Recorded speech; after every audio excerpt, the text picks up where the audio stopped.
Indeed I am. Welcome to the first episode of Mr. Cynic. My name is Sean, host of the Sensibly Cynical podcast. I've had this idea for quite a while, and here is the gist of what's going to be going on here in this series. So it'll be a pros and cons type of show. So each week I will have a certain topic, coinciding with the general theme of the podcast. And I will talk about the pros and the cons. So the positives and the negatives. Okay?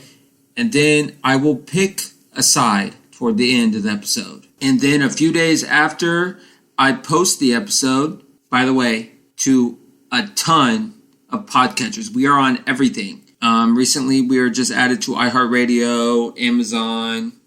The list goes on. We're even on Overcast. Shout out to Overcast. But anyways, and everyone else, but Overcast just has a cool name. Anyways, on to today's topic. Procrastination. Everyone's favorite subject in college, and I'm pleading the fifth whether I procrastinated or not.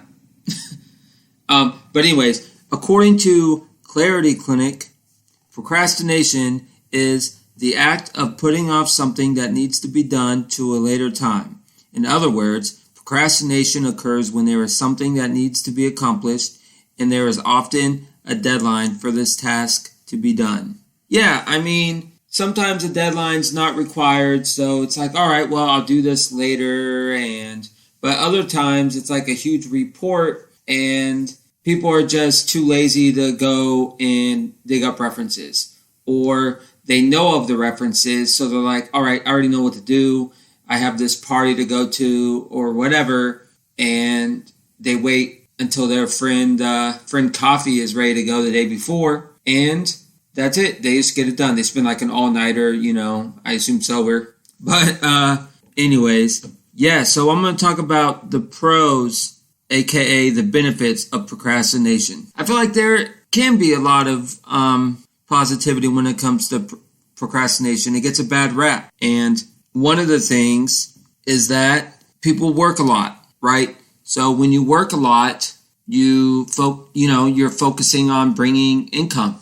So sometimes it'll benefit because you have that one day where you have to get everything done. So if you're good at procrastination and you're good at micromanaging and getting stuff done in one day, then it can be beneficial because you have as long as you get like everything lined up, all your resources, all your study guides. I'm not just saying in college though, I'm also saying at work, do you have all your spreadsheets ready to go? Do you have all your orders ready to be entered? So there's a lot of benefits because it lets you do other things that need to be done during the week. And as long as you know 100% that you can get that stuff done in 1 or 2 days, then go for it. Because if you have a relationship that needs to be tended to, that needs to grow, especially early on, you can deal with those and then spend that day or two of completing tasks. So that is some of the positives of procrastination, is that it gives you an extra time for other things that you may think are necessary or more necessary. The drawbacks, of course, I can go on and on and on for the drawbacks. And it leads to stress. Like, stress is a huge thing, of course, in the United States, and depression. And, sometimes that can be on the forefront of things when procrastination isn't done correctly and you get like the repercussions of doing such procrastination. Let's say your work isn't as good as it would be otherwise. It's like, oh, well, if your boss or your professor says, oh, it seems like you rushed it or you didn't include this, then you have no excuse. You did it in one day, you didn't think, and that can be a huge, huge issue when it comes to income from getting raises. You're not dependent when it comes to being thorough, okay? You don't put the 100% effort in that you can. Like, you're not up to your capabilities as a worker, as a student, as hell, even, in relationships. You have a holiday coming up and this other person likes a certain thing on that day and you're lazy and you don't come through with a certain gift or whatever. Just an example. I mean, there's no excuses for that now with e-cards but that's just an example of, anguish and effects in the negative fashion from procrastination. So, balance, a good balance. Okay, I have this day to get groceries. I have this day to, take my significant other out for a nice dinner and drinks.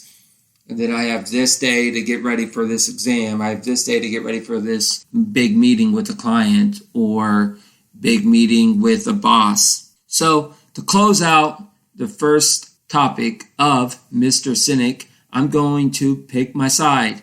And I know this is going to shock you, but I'm picking the cons. Yes, I'm not trying to be a hypocrite because, back in the day, maybe I waited until the last second for a paper, but now that I'm 33 going on 34, it's hard for me not to pick cons here, like the negative effects, of procrastination outweigh the positives. Like, don't do it. It's not good for your mental health.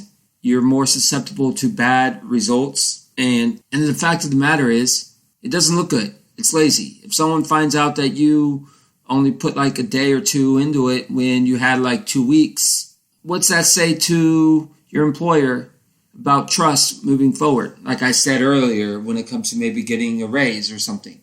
So, yeah, I'm definitely picking the negatives. I'm definitely saying the negatives outweigh the positives when it comes to procrastination.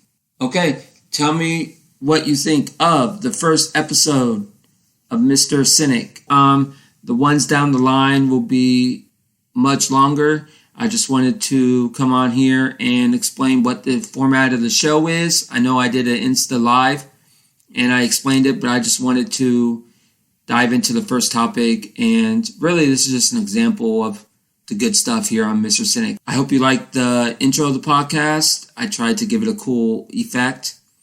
I've been listening to dubstep a lot lately. I don't know if you've noticed on my Insta Lives and stuff, but techno, dubstep, all that. So I've been into that lately. Just some cool EDM podcasts. Shout out to, all those on, I'm a Castbox person. I don't think they're super common of a podcatcher like people use it to listen. I mean, most of podcasts are on Castbox, but check it out because I think has a really good format when it comes to listening to podcasts. All right. Thank you, everybody, for listening to Mr. Cynic. You can check us out on Twitter at Cynical Sensibly, Instagram, Sensibly Cynical Pod, and you can check out our Facebook group. Also, if you could please subscribe, rate, and review us on iTunes, it would be highly, highly appreciated.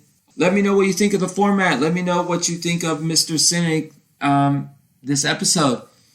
And just trying to have fun with it, so if you have any creative ideas, you can email them to me, sensiblycynicalpodcast@gmail.com. You can slide into my DMs on Twitter or Instagram, and then I am going to put a poll. So I'll have probably like 3 or 4 options that I'll think of during the week, and then I will see which one wins. On this one, do you think procrastination, the benefits outweigh the negatives? Or do you agree with Mr. Cynic that the negatives, unfortunately, outweigh the positives? I think don't do it. But, like I said, if you're in college, odds are that you've done it. Maybe not, but, odds are you, the listener, have procrastinated in your life. Also, moving forward, Sensibly Cynical will be mainly interviews. So, I'm excited to talk to more amazing guests and expect interviews and more interviews. So that's it. All right, guys. This is Mr. Cynic signing off.